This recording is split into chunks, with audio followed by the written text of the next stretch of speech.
সংবাদে পুত্রের হাতুড়ির আঘাতে আহত হয়েছে, রক্তাক্ত হয়েছে পিতা। এমনই চাঞ্চল্যকর ঘটনা লক্ষ্য করা গেছে শান্তির বাজার মহকুমায় গারথাং অমূল্য ধনপাড়ায়।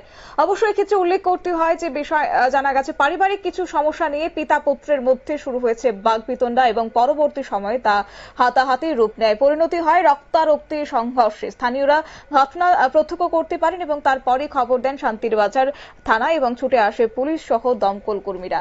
তারা আহত পিতা নির্ধন ত্রিপুরাকে উদ্ধার করে নিয়ে আসেন শান্তির বাজার জেলা হাসপাতালে। এই বিষয়কে কেন্দ্র করে সংশ্লিষ্টের পক্ষ থেকে কি উঠে আসছে শুনুন।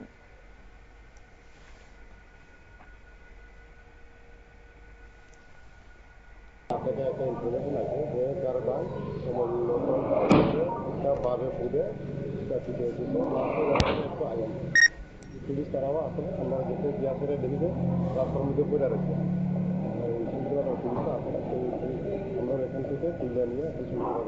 নাম টাম কিছু জানা গেছে? নাম হচ্ছে নিরঞ্জন ত্রিপুরা। যে আহত নিরঞ্জন ত্রিপুরা, বাড়ি কোনখানে বলছেন? বাড়ি হচ্ছে অমূল্য ধনপাড়া। অমূল্য ধনপাড়া, গাড়দা। কোন ফায়ার সার্ভিস থেকে? শান্তির বাজার থেকে। শান্তির বাজার থেকে গেছেন না? ধন্যবাদ।